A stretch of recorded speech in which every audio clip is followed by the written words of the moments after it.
two-shot camera. That's Ed's camera. That's the camera I never worry about. All right. Hello, Brandon. Hey, Tanner, can you give me a little more program in my headset? Before, during, or after today's broadcast, you can call the affiliate helpline at 336-831-0812. A little more. But again, you have to understand, I'm borderline deaf, so I'm sure we're okay. It's starting to affect my quality of life.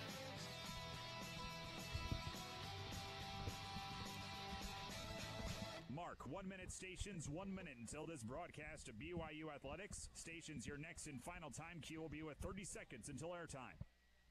Yeah, we're good. So in the last 13 seasons of BYU football, we only go back to 2004 with this particular stat. We have interceptions in 14 straight games. Wow. Longest streak in the last 13 years. Oh, that's fantastic, yeah. We had all 13 games last year, and then we had one with Zane here. Mark, 30 seconds. 30 seconds.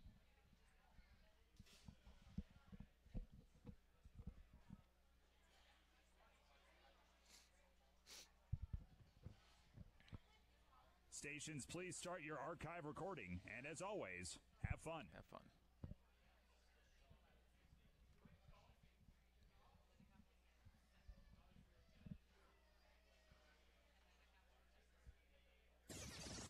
The following is an more of that. exclusive presentation of BYU Athletics in association with BYU Broadcasting. BYU Broadcasting. It's time to talk BYU football. You're tuned in to the Coordinator's Corner, live from JCW's in Provo, giving you the inside scoop on BYU football from the coaches themselves, JCW's, the Burger Boys. To lead things off, let's head live to your host, the voice of the Cougars, Wrubell. Good afternoon, Cougar Nation. Welcome inside JCW's here in Provo for our second edition of the Coordinator's Corner. We are live on BYU Radio, Sirius XM 143, ESPN 960 here in Utah County, and we are also on the BYU Football Facebook Live page as well, so wherever you are tuning us in, over the air or online, great to have you with us. My name is Greg Wrubell. With me is BYU's assistant head coach, special teams coordinator, and safeties coach Ed Lamb. He's first up today. Coach Elisa Tuiaki, defensive coordinator, gets a second half hour of today's show. But here we are on week 2, week 1 for all of college football, because BYU, Coach Lamb, played in what they call the week 0. It's a 13th game situation. You got to play before everybody else. Now that you've done it, how is it being out there in front of everybody? Oh, it was fun to get it started early, even though it cut into our summertime a little bit. Summertime for football coaches is usually the time that's least pressing as far as recruiting goes, and so we tend to take our most vacation during the month of July. It cut into the month of July significantly, and it's not like we can replace that week in June, because June is camps, and we have to do our camps, and we have to do our evaluations and recruiting.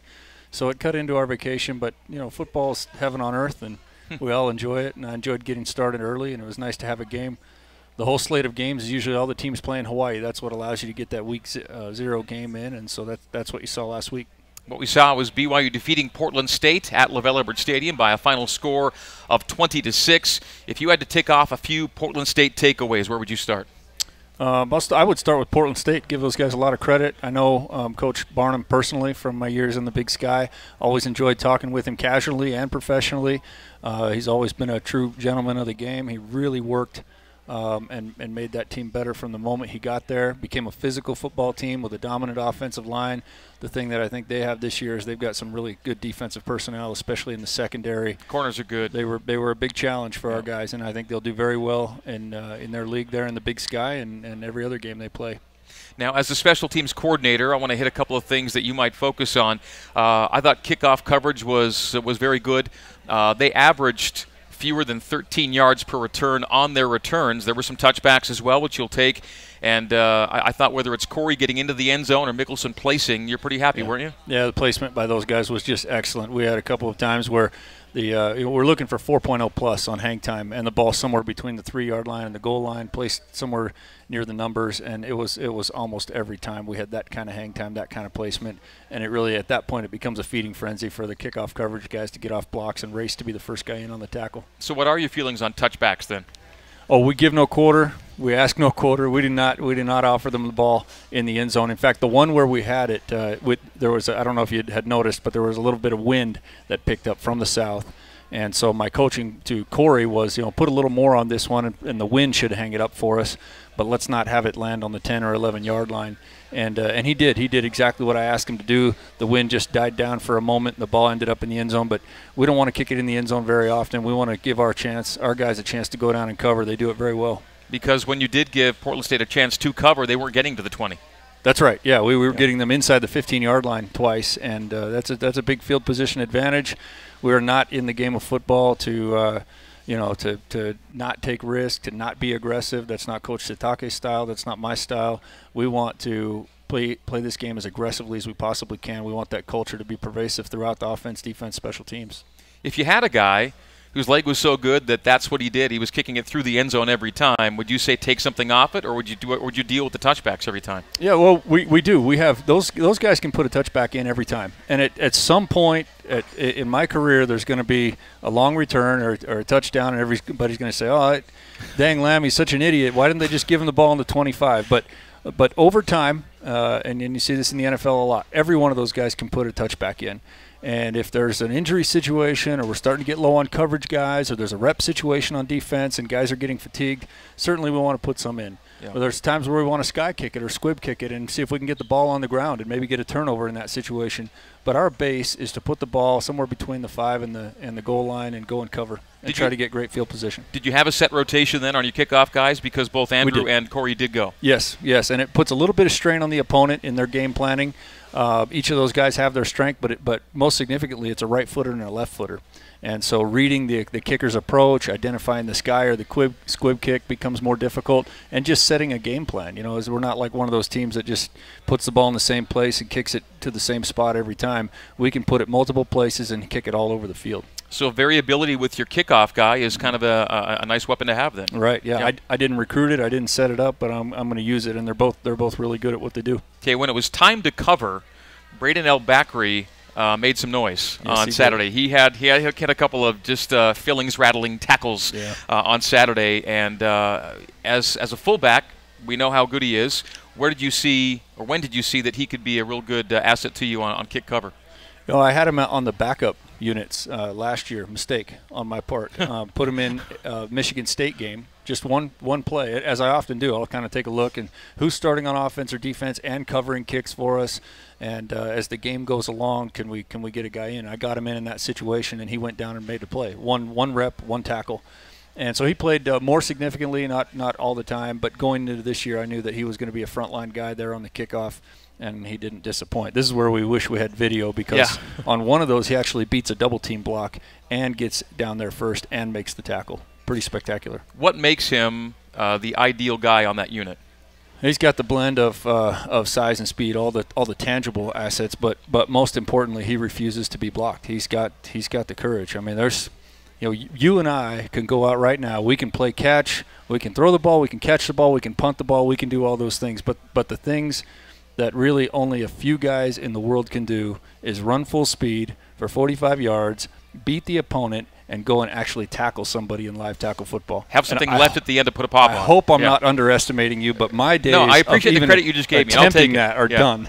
I mean, he can do that. And there's, BYU has a lot of those guys because they grow up wanting to play for the Cougars, many of them. They've got posters on their walls and getting BYU players autographs when they're young. They're the most privileged person in the world to run down on kickoffs for BYU. And there are some teams around the country where that's considered kind of a tertiary duty, and guys go out and try to be dutiful about it. But our guys have a real passion for covering kicks.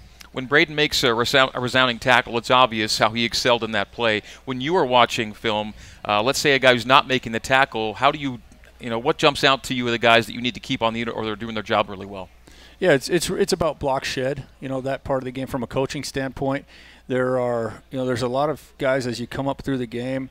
There's a balance for every football player, defensively or coverage-wise. There's similarities, obviously, in those two phases of the game about doing your assignment, but then also refusing to be blocked. And so as soon as I see guys going down and kind of locking up on blocks and holding their gap or their lane, so to speak, that's when I just have to do a good job of articulating that that's not the first priority. The first priority is to make the play on the ball. all 10 guys that are covering are responsible to make the play on the ball, and they have to do it from their assignment or their lane or their gap. Anybody else you want to ID who had a good day coverage-wise? Yes, I thought Trey Dye did an excellent job of getting down and creating some havoc deep into the return. Some of those tackles that Braden made were because Trey was down there kind of mixing up his impact. Marvin Hefo made a tackle. Zane Anderson also had 2 tackles. They were both in the punt game, but he's also our safety on the kickoff coverage. Mm-hmm. And Matt Hadley on the backside and Tanner Jacobson away from where we kick. If those guys don't do their job, a big one can get sprung, and they really do a nice job of taking care of their assignment and finding a way to get in on the pile-up. Okay, we hit kickoffs, hit some cover, 2 of 3 on field goals. The one miss came after a make that may or may not have counted because the clock was about to expire. In fact, maybe did expire. Delay flag might have been coming had you not called timeout. Yeah, it happened like this. I don't know if you noticed, but we only had 10 guys on the field. So that's not, first and foremost on the coach, and I need to do a better job of communicating. The procedure for that is I make the first communication, or really Coach Sitake and I are on the headphones together. Are we going for it, or are we going to kick a field goal?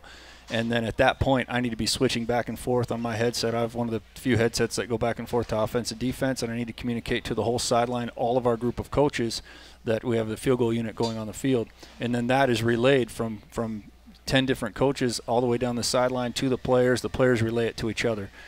I at the front of that line, let that chain break down. I needed to be a bit better communicator in that situation. So back to your question, 10 guys on the field, I saw that and the clock winding down at the same time. I didn't want to take the timeout, but the reality is unless the officials made an egregious error, it would have not been enough guys on the line of scrimmage. What happened on the miss? On the miss, it was just pulled. You know, I think icing the kicker is a real thing, and now we've got a rep at it, and we can talk about it, and I can work with Red on it. But I iced our kicker for our first rep of the season. I iced our own kicker, and that's got to be on me first and foremost. Get better in that area. Punt efficiency, if we want to use that stat, 80%. 4 out of the 5 punts were either net of 38 plus, which is a good number, and or down inside the 20. And Johnny, at least first 1 or 2, he did a real good job dropping it on the sideline. They were, yeah. He dropped one out on the sideline. It's not necessarily our plan, but with where he's aiming, we accept that margin for error. And so he usually shoots for about the 7-yard line inbounds and near the sideline. And I think it ended up going out on the 9, so certainly an acceptable result and great field position for us. All right, our first break on the Coordinator's Corner. And by the way, you can tweet questions in for Coach Lamb using the hashtag CCBYU. Hashtag CCBYU on Twitter. You are tuned to us on BYU Radio, Sirius XM 143, BYURadio.org, or the BYU Radio app. We're on ESPN 960 and the ESPN 960 app, and on BYU Football Facebook Live. When we come back, we'll talk about what Coach Lamb saw from Mo Longy and his special teams work as we continue. This is the Coordinator's Corner. Back after this. Hey, Dave, could you pour me some of that? Sure, no problem. Okay, that's good. Whoa. Thank you. What are you doing? That's way too much. Sorry, I'll go grab some paper towels. You shouldn't let Dave fill things up for you. Why? He works at JCW's. So? Have you never had a JCW's milkshake? No. Oh, well then you haven't lived. They fill those things up past the brim. How? They're not like those runny fast food milkshakes. These things are thick, rich, and oh my gosh, delicious. Really? Yeah, plus their sizes are way off. I don't know if they were started by a family of giants or something, but a regular size to them is like an extra large everywhere else. Stop. I'm hot and you're making me hungry. Oh no. What? Dave's filling up Crystal's car for her. Oh, Dave? Dave! No, stop! This is Chris with JCW's. It's summertime and it's hot. Bring the family over to JCW's and order one of our huge, delicious thick malts or milkshakes. JCW's, quality, and a lot of it. Visit any one of our 4 locations from South Jordan to Provo.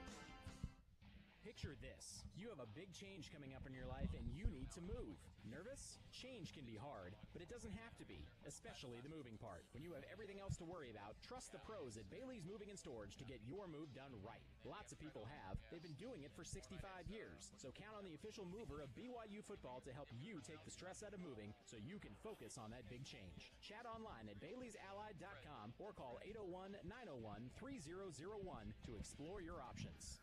For over 100 years, the skilled electricians of IBEW Local 354 have helped Salt Lake City and the state of Utah I forgot to hit grow the, and prosper. well, we'll get to the LSU Our thing. state-of-the-art apprenticeship program prepares floods. our members for safe, quality electrical construction.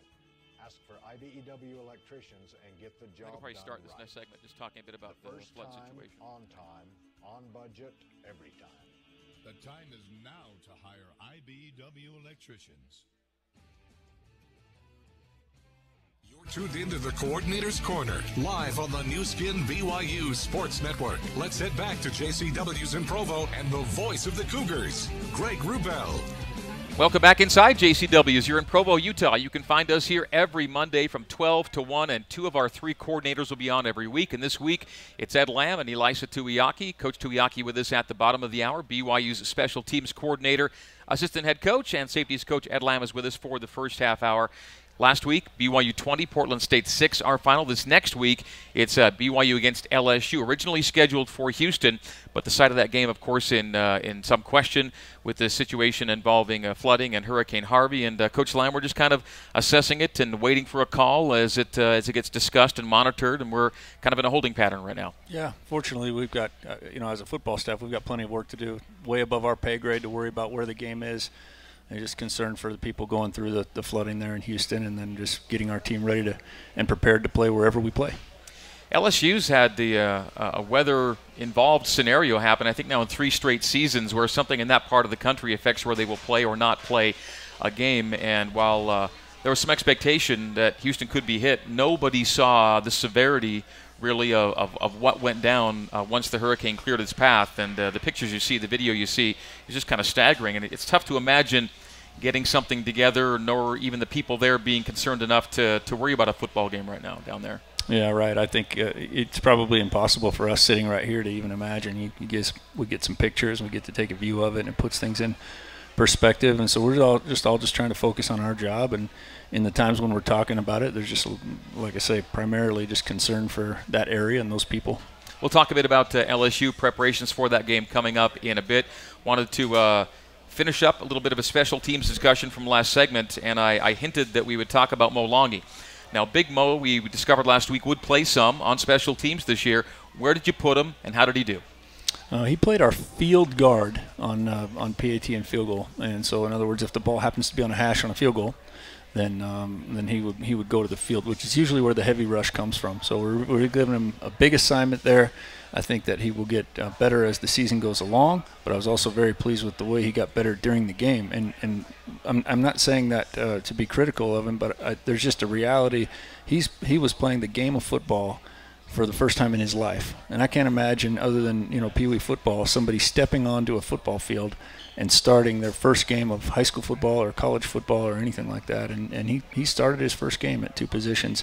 So there's no way to mimic the speed of the game. There's no way that we would go a live field goal rush against a field goal unit at any point during training camp. It is that 2 seconds. It's 2-second play, and it is the toughest, most violent 2 seconds of football. You don't replicate it. You don't replicate it. You don't do that.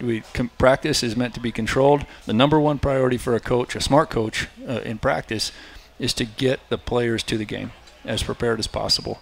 And we just feel like from a risk-reward standpoint, you don't replicate that. So he had to go into the game, imagine what it's like, and then fight full speed. And he got a little better every time and a little faster and a little more aggressive.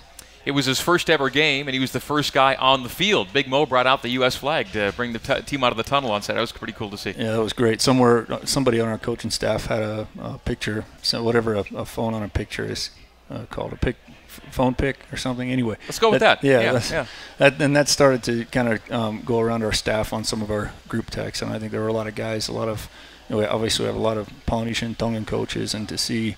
And I think those guys just took a special pride in him. Yeah. Number one, carrying out the American flag, but two, just what he represents to a lot of their parents and grandparents to simulate, get over here, and be ready to go in his first game and play a significant role. It's kind of maybe a little microcosm for coming over and building a new life and a new opportunity in a different place. And Coach Tuiaki last week said, the pace of progression to where he's a real contributor maybe regularly on defense may be a season or two, but there's confidence that he's going to be a player for you, not just a novelty. Absolutely. Yeah, he has so much to learn. In fact, one of the players that I coached at Southern Utah was at practice this morning, and he came straight. We recruited him straight from the Tongan national rugby programs. His name's Sione Fukufuka.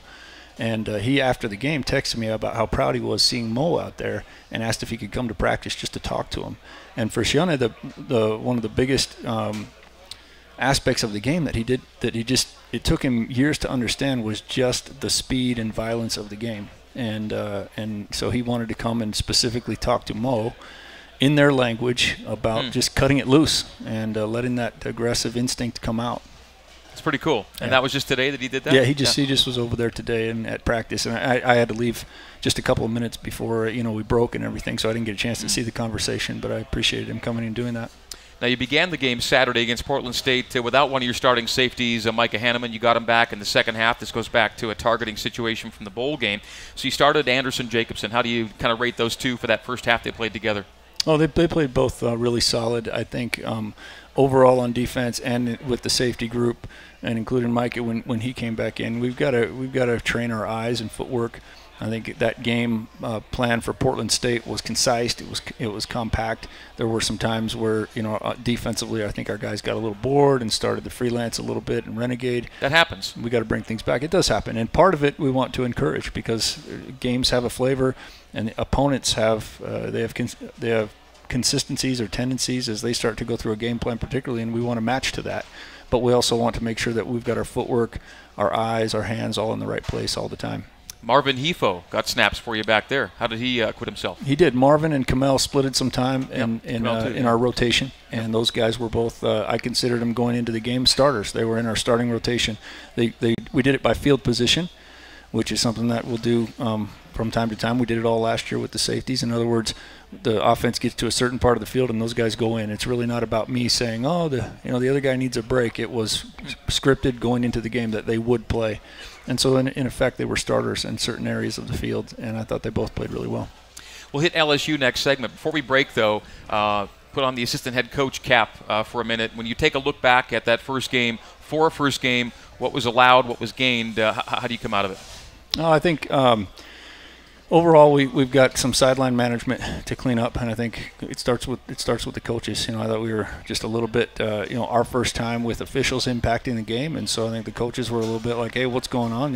We don't agree with that call. We need to clean that up. Our players need to clean up the talk that we're doing, more encouraging to ourselves. And I think that overall we have to find our playmakers, offense, defense, and special teams. And that's really hard to do in a practice situation. And so every game we've got to be diligent and work hard as coaches about evaluating the game, finding the playmakers, and spotlighting them. All right, our last segment with Coach Lamb is coming up. If you'd like to tweet in a question for Ed, use the hashtag CCBYU, hashtag CCBYU on Twitter, and we'll get to that right after this. We'll also take a look at LSU and preview the weekend's game wherever it may be played. Greg Wrubell with Ed Lamb, and this is the Coordinator's Corner on BYU Radio and ESPN 960, along with BYU Football Facebook Live. Back after this. Hi, I'm Ned Siegfried. It's great to see the Cougars back in action. We all know that football is a team sport, and no matter how talented a single player may be, he will not be successful unless he's surrounded by a strong team. The same is true if you've been injured in an accident. Trying to go up against the insurance company's team of adjusters and attorneys on your own will not likely result in a win. With Siegfried and Jensen, we can provide the teamwork you need on your case. Contact us at siegfriedjensen.com to learn more. Go Cougs!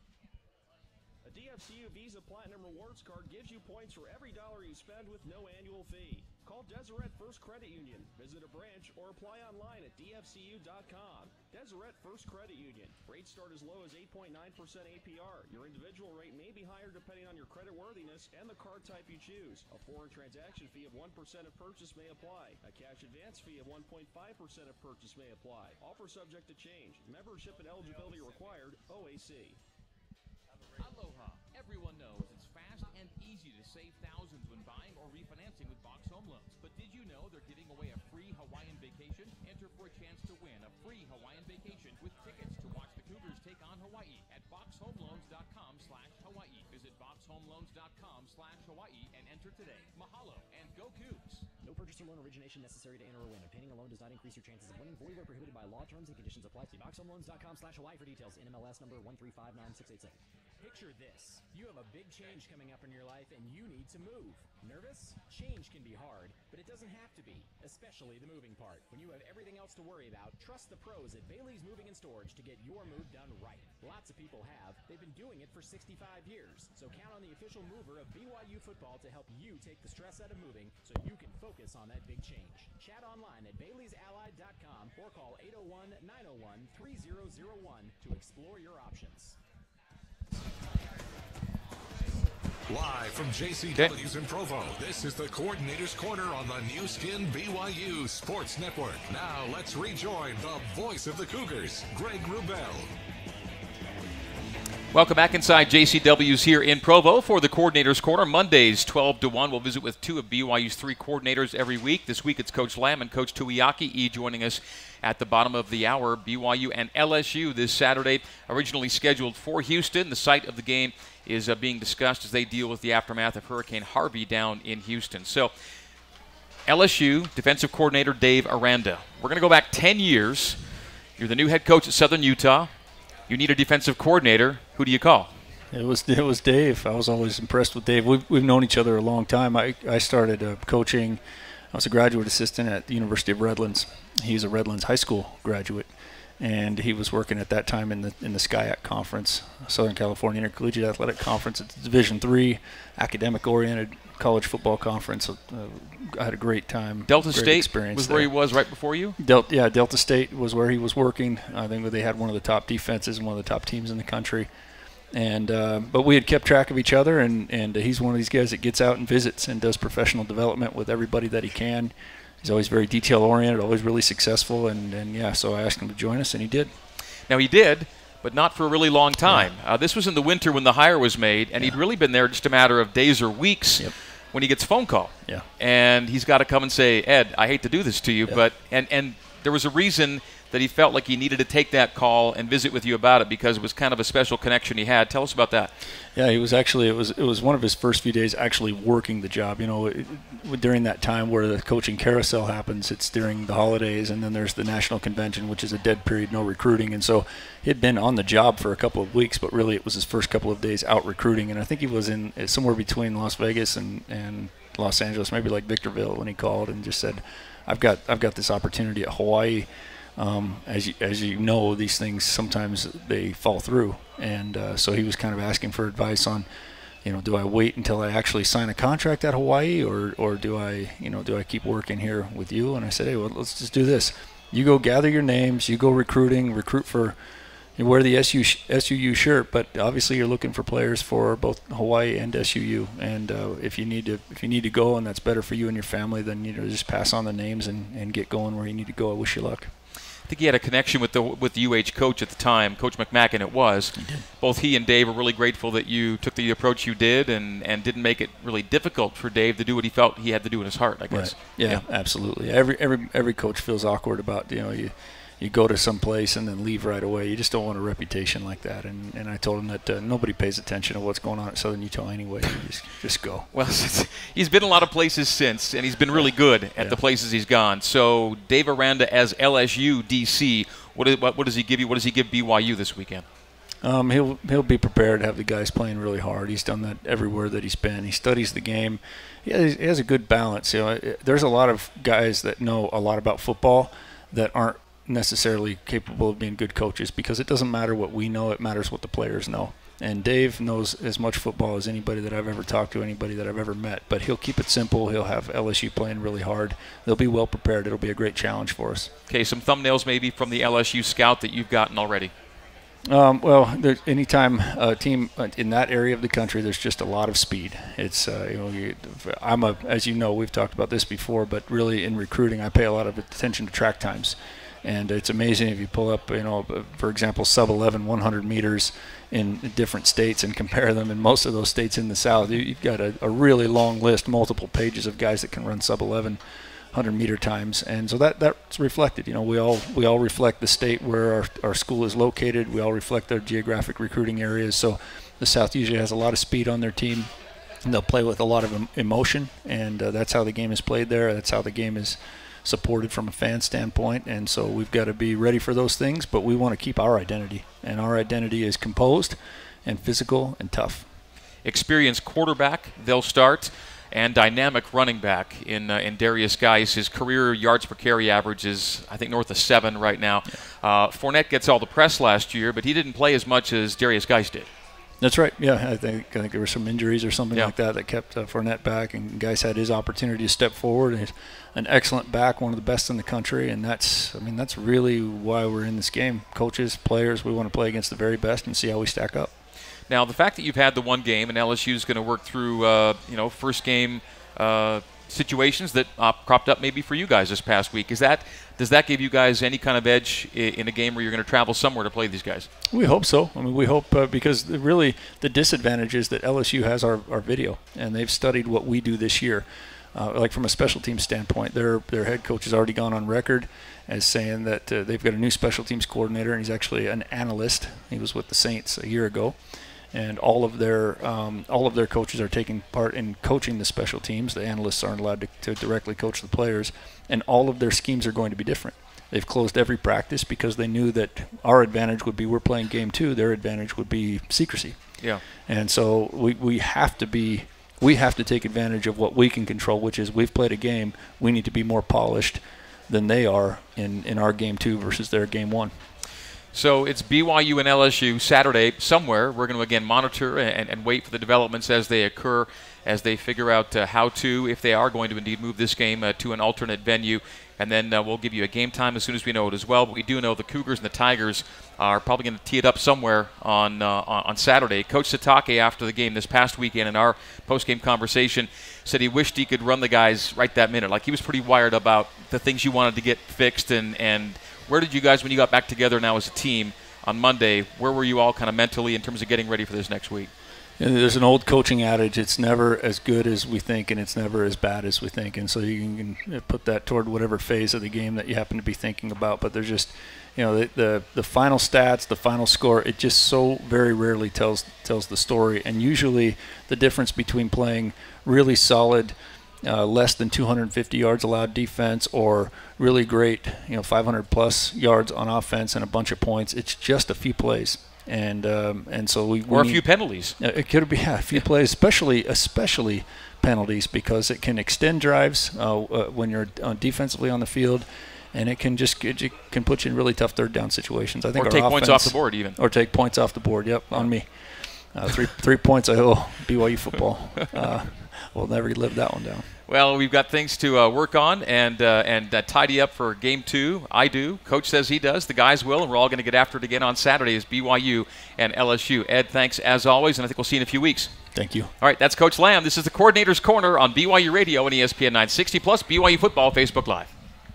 For over 100 years, the skilled electricians of IBEW Local 354 have helped Salt Lake City and the state of Utah grow and prosper. Our state-of-the-art apprenticeship program prepares our members for safe, quality electrical construction. Ask for IBEW electricians and get the job done right. The first time, on budget, every time. The time is now to hire IBEW electricians. Jump farther, climb higher, and save more. With Mountain America's Epic Balance Transfers, you'll get a 3% cash bonus. Simply transfer a loan balance to a Mountain America Visa credit card, and we'll pay you 3% of the transferred amount. It's a great opportunity to switch to a lower rate, consolidate debt, and save money on monthly payments. But it's only available through September 30th. Get started at macu.com or in our mobile banking app. Unapproved credit, federally insured by NCUA.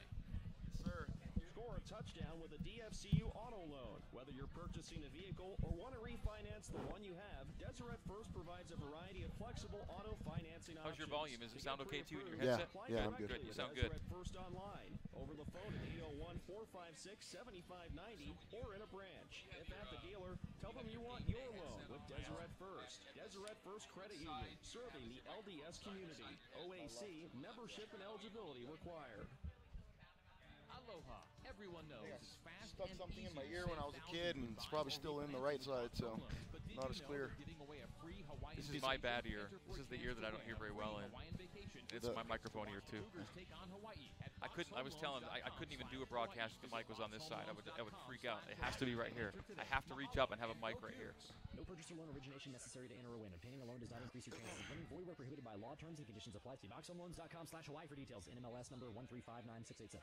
You're tuned into the Coordinator's Corner, live on the new skin BYU Sports Network. Let's head back to JCW's in Provo and the voice of the Cougars, Greg Wrubell.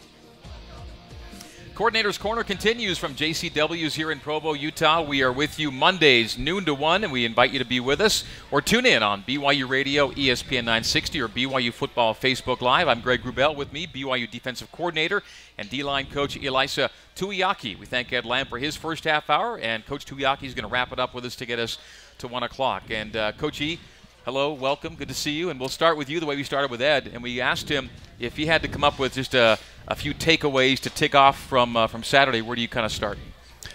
I'm pleased. I was really pleased after watching film. You know, there's some questions that you have when you're on the field, but going back watching film, really pleased with how they played. I mean, they played hard, and also really pleased with how strong they look. You know, I thought that that was a big thing. I mean, we've got to tighten things up as far as alignments and assignments and more situational football things, but other than that, I was really pleased with it. We could go a lot of places here, and defensively, when you allow only 6 points, there's a lot of good things to talk about. So you allow one scoring drive, 3.1 yards per play on the day, one penalty for your unit. We may talk about the penalty and what it did, but no explosive drives, no big plays, another pick. Your streak is now 14 games and counting with a pick. Those are just a few of the things that a casual observer might really like about Saturday. Going a little deeper, what really impressed you? You know, every Monday we come back after we watch the film and we address it with the team. We always talk about our 3 goals, and we try to keep it simple so we don't have to. You know, I'm not really good at memorizing a lot of different things, but really it's try to get 3 takeaways, which we did not do. We did get 1 interception. We missed a couple opportunities, but we did get a couple of 4th down stops, which we consider big stops, which could fall into that category. But we've got to find ways to create more takeaways. But then also, we've got to try to limit them to what we consider our big plays, which are runs past 10 and passes past 20. Yep. And if we can keep them under 7.5%, and then double that output of total plays. Big plays. Yeah, so big plays. And if we keep their big plays under 7.5%, and then we double the outcome of big plays on our side, which are sacks, PBUs, takeaways, TFLs, then we feel pretty good about it. And so we ended up with 16% big plays. We kept them to 2% big plays, and we ended up with 1 takeaway and 2 4th down stops. And so, you know, stats-wise, with the goals that we look at, really happy. That checks a lot of boxes there. It checks a lot of boxes, and I think we spoke before about what good you know, pass defense is, and I think overall as a defense, when you look at things, and you know, I think it was last year we talked about sacks and the amount of sacks that you get and all that stuff, and we really, in our room, we don't talk about that, but we really talk more. If there were one stat that we talked about, it's yards per attempt. And so if we can keep them to 5 yards per attempt or fewer, that's really good defense, and we. I think they're at like 3.7, and so overall, looking at the numbers and looking at how hard they played and the things that we can make corrections are, I mean, really pumped up about this group. There's a stat called havoc rate, and it incorporates a lot of the things you talked about, whether it's PBUs or TFLs.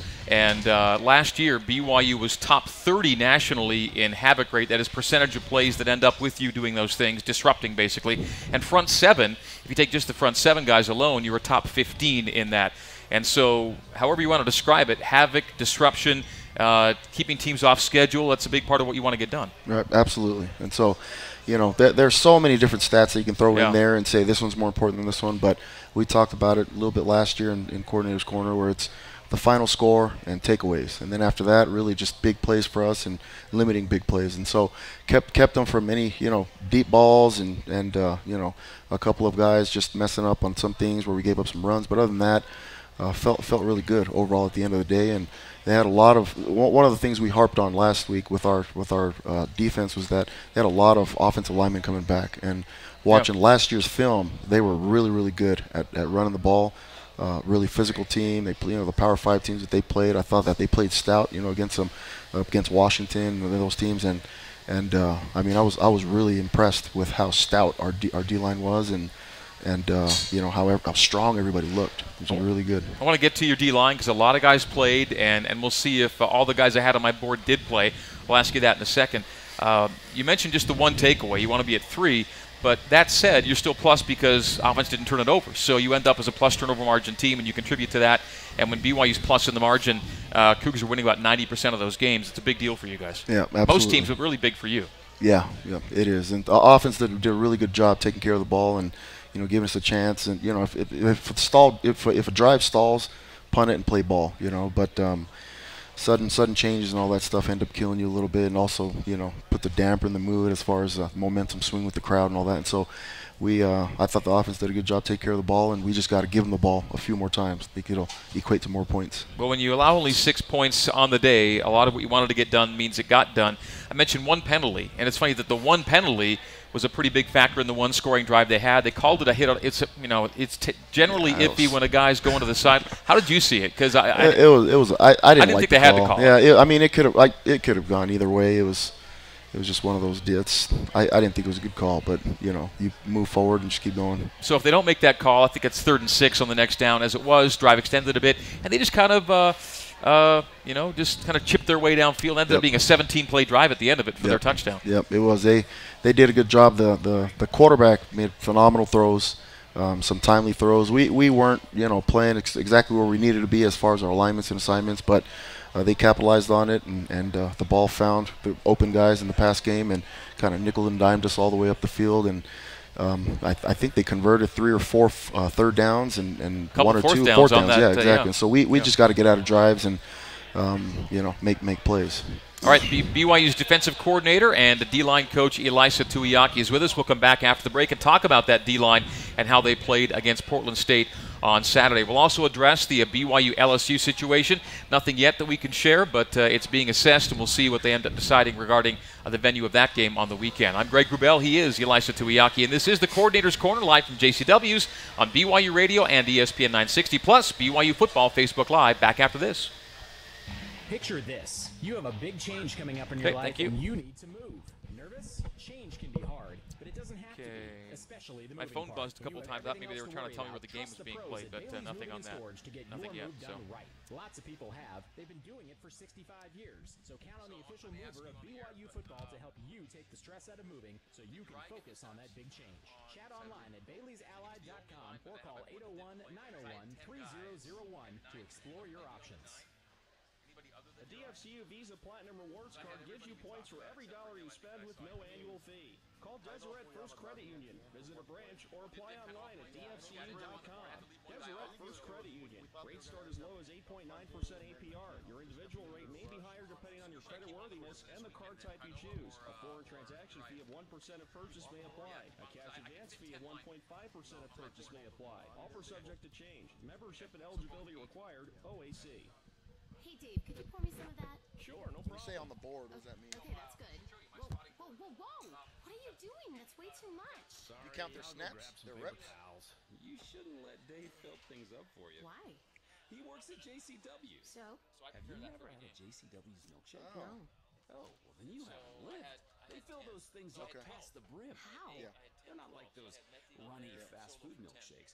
These things are thick, rich, and oh my gosh, delicious. Really? Yeah, plus their sizes are way off. I don't know if they were started by a family of He'll be the last guy. A regular size to them is like an extra large everywhere else. Yeah. Stop. I'm hot and you're making me hungry. Oh no. What? Dave's filling up Crystal's car. That's why I do one of those. I have an offense and a defense for us and the opponent every week. Oh, okay. Yeah, I have that in the booth. It's just my safety net. It helps me call the game. Cool. And order one of our huge, delicious thick malts and milkshakes. I don't do as much preparation as you guys, but I do prepare. Visit any one of our 4 locations. Pretty prepared right South there. Jordan or Provo. Live from JCW's in Provo, this is the Coordinator's Corner on the new skin BYU Sports Network. Now let's rejoin the voice of the Cougars, Greg Wrubell.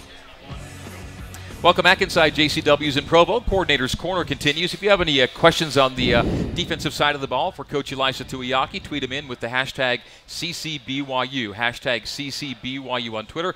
We'll get to those between now and the top of the hour. So BYU and LSU coming up after the Cougars win over Portland State this past weekend.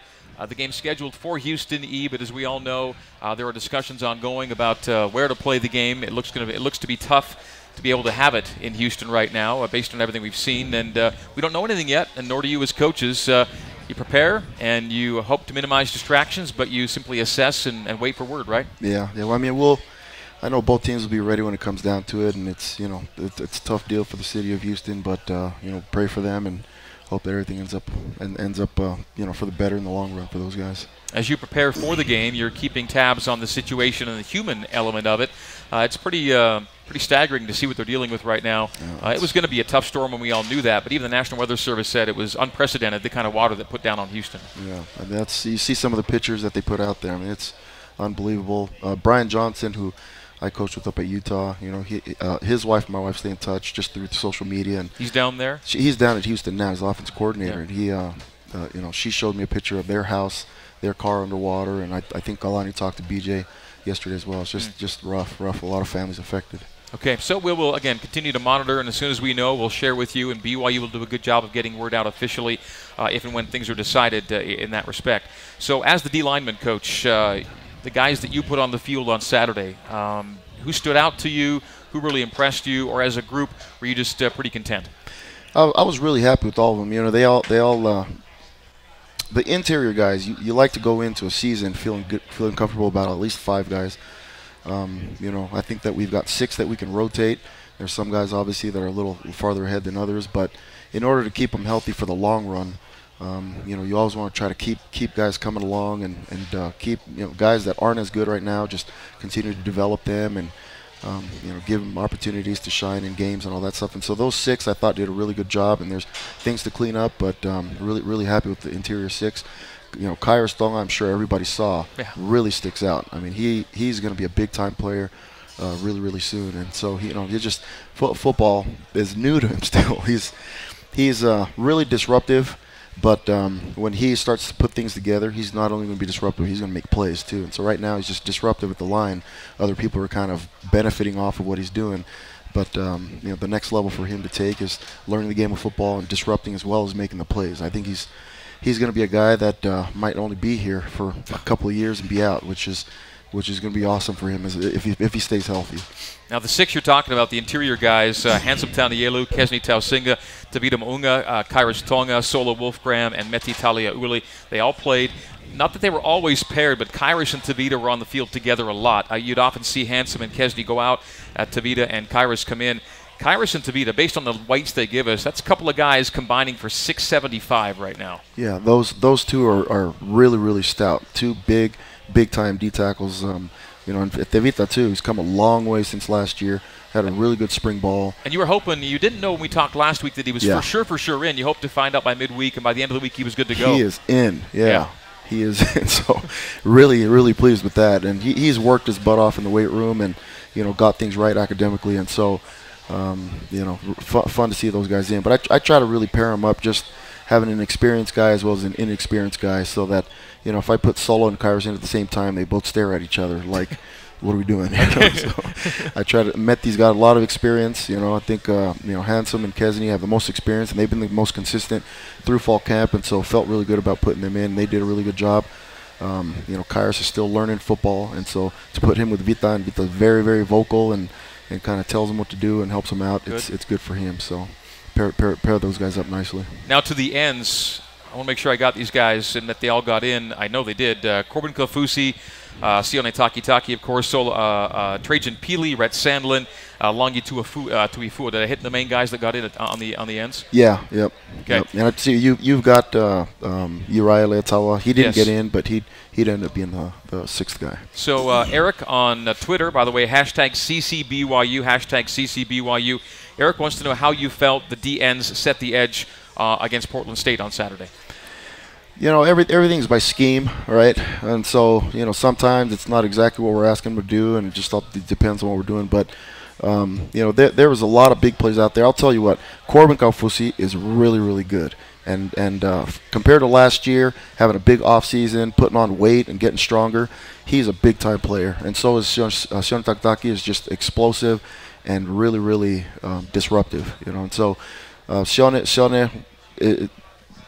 once he also is another guy. I mean, just continuing to learn the nuances of the game and going from outside backer to D end, it's a lot more considered in the trenches. And so once he learns all those things, I mean, he also is going to be another guy. But on our leaderboard as far as production, Sean Takitaki had the most points. Just absolutely disruptive. Half of his tackles, I think, were for loss, and 2 of them were sacks on Saturday. Yeah, yep. And so he's obviously is a difference maker on the field for us, and so is Corbin. Trajan, I was really pleased with. Did a really good job, and Rhett comes in and obviously trust him to put him in the game right now. And he's still learning too, as far as tightening up his assignments. And once those guys get to the point where they can go back and forth, I mean, I feel really, really comfortable. Rhett Sandlin is strong, he's stout, and physically can do it. It's just a matter of bringing him along, just because he moved from outside backer as well. Really, was safety to backer to DN. And as those guys learn the game, they'll get better at it. You bring up Trajan, and I'm sure you noted this last year. He didn't get a ton of reps, but he made good use of his reps. When he was in the games, he would make plays. He's a good player. Yep, Trajan's a good player, and trust him in there. Does a really good job. And sometimes, especially when you're going against your own team, there's you start to forget how good some of your players are. You're going against offensive linemen. I think our offensive line is really good. I really do. I tell Mike that all the time. He probably needs to hear something different, but I tell Mike, I've been coaching D-line, seeing some offensive linemen, see some good teams, and I think that the way that our O-line block, and it's really, really good. They mount people up and they move bodies, and so Trajan does a really good job. He steps in, and you see him against other people. He's a player that can play too. So when you bring up Corbin and Sione at the end, they're not exactly bookends. They don't look a lot alike when you put them on either side. They each have their own unique skill set, and Sione is explosive, can get quickly into the backfield, and Corbin's just a handful with how long and athletic he is. That's kind of a unique combination to be able to put out there on either end, isn't it? Yeah. It's Corbin covers a lot of ground. The use of his hands really make him dangerous. I mean, there's nobody that can block him. He can pretty much do whatever he wants when he's playing the right technique. And Sione, obviously, just because of how explosive he is, he can mix it up and just keep offensive linemen honest and make plays that way. I hate to talk about the next level when we're in the season. We want to win a lot of games this year. But if Corbin decides that he wants to pursue this at the next level, and whether it's right away or one more season, but he'd be eligible this year, if he decides that's what he wants to do, is he going to have takers? What's going to make him good, and what would he need to work on between now and that time? He's got to continue to work on just holding line of scrimmage, his physicality, just because he's so tall, and I've never coached anybody this tall. And so when you're talking about, hey, work on your leverage, well, shoot, man, he's always looking down at people, and it's a little different. And so I think that it's got to be specific. Going back and watching it, I put him in a 3-down a lot. Which I don't think plays to his strength. I think that we leave him in a 4-down probably plays more to his strength. And so, moving forward, I think putting him in better situations is going to make him look better. But he covers so much ground because he's so long. There's a lot of things that he can do for you. And you'd have to think that pros would take a look at that size and say, as long as he's that size with skill and intuition and athleticism, he's somebody you have to look at. No doubt, yeah. You just can't duplicate size like that. And he runs really, really well. I underestimated his ability to run because I just thought, he's not turning his legs very fast, but he sure does cover ground, and that's really what it's about. He's faster than he looks. All right, we'll take a break. We'll come back, and our final segment is just ahead with Coach Elisa Tuiaki, BYU's D-line coach and defensive coordinator. This is the Coordinator's Corner, and we are live here at JCW's on BYU Radio, Sirius XM 143, ESPN 960, and BYU Football Facebook Live. We're back with more right after this. Hi, I'm Ned Siegfried. It's great to see the Cougars back in thank you. action. We all know that football is a team sport, and no matter how talented I'll ask you this. he will not be successful unless he's surrounded by a strong team. The same is true if you've been injured in an accident. Trying to go up against the insurance company's team of adjusters and attorneys on your own will not likely result in a win. With Siegfried and Jensen, we can provide the teamwork you need on your case. Contact us at siegfriedjensen.com to learn more. Go Cougs! Picture this. You have a big change coming up in your life and you need to move. Nervous? Change can be hard, but it doesn't have to be, especially the moving part. When you have everything else to worry about, trust the pros at Bailey's Moving and storage to get your move done right. Lots of people have. They've been doing it for 65 years. So count on the official mover of BYU Football to help you take the stress out of moving so you can focus on that big change. Chat online at Bailey'sAllied.com or call 801-901-3001 to explore your options. For over 100 years, the skilled electricians of IBEW Local 354 have helped Salt Lake City and the state of Utah. What time do we want to end here? Our state-of-the-art apprenticeship program prepares our members Who's for on the safe, headset with you? quality Carter electrical or Mike Tingle, or who's on the headset? Ask for IBEW electricians and get the job done right. Corey? Okay, what time do we want to be out on at? time, on budget, 59 even? Right at the top? So 58.50 will give me a 10. Okay. Okay. Jump farther, climb higher, and save more. With Mountain America's epic balance transfers, you'll get a 3% cash bonus. By the way, simply transfer a loan balance to a Mountain America Visa credit card, and we'll pay you 3% of the transferred amount. It's a great opportunity to switch to a lower rate, consolidate debt, and save money on monthly payments. But it's only available through September 30th. Get started at macu.com or in our mobile banking app. Unapproved credit, federally insured by NCUA. You're tuned into the Coordinator's Corner. Live on the new skin BYU Sports Network. Let's head back to JCW's in Provo and the voice of the Cougars, Greg Wrubell. This is the Coordinator's Corner, hashtag CCBYU on Twitter if you want to get questions in for the coaches. Coach Elisa Tuiaki, BYU's D coordinator and D-line coach, with us in the second half hour of today's show. We had Ed Lamb with us in half hour number one. Ty Detmer gets back on the show next week. We go to Twitter, and Gray Pickett asked, with the loss of Kai Nakua, who do you think we still have with the ability to go out and make those big interceptions? And in game one, it was Zane Anderson making a pick late in the game that extends BYU's interception streak now to 14 games and counting. In the last 13 years at least, that's the longest streak that BYU's had with consecutive games with a pick, and you got one late. Yeah, so Zane is going to be really good. We see him a lot like some of these other younger talented guys that are still kind of getting football and the nuances. And I mean, kind of cool. Was just really, really special. Student of the game, understood things, saw spacing, saw timing, and all that stuff, and just kind of worked it out. Zane is still, working at that, and Coach Lamb's working real hard with him. But we're excited about him. He's a special player. You mentioned Kai. Have you had any contact with him since he's been in Cleveland? I don't know if he has the same phone. I texted him, and that talked to some of the other guys. I haven't really talked to him, but he's doing well. He's doing well. I don't follow the NFL as closely, but I just talk to the guys, just ask them if they've seen him or talk to them and all that stuff. Yeah, he's making plays, and I think he's right now solidly in the two deep, and it's always good to see our BYU guys doing well at the next level. And you got two Patriots now with Harvey and Kyle Van Noy, and then Harv's making a bunch of guys right now in the league that are doing things, which is good for BYU. That doesn't surprise me at all. Those two especially that you've mentioned. I mean, Harvey's a really good player, good athlete, and Kai wouldn't surprise me at all if he's starting, because he's a good player. Okay, we got Fletcher in the Kai, as it turns out, who tweets in a question about Taipei Vaca getting in or playing this year, and the question was really O-line or D-line. I'd heard both. Where's Taipei going to end up? He's at the O-line right now. When we initially brought him in, we had a lot of guys that were banged up at the D-line spot, so we just kind of put him there, just try him.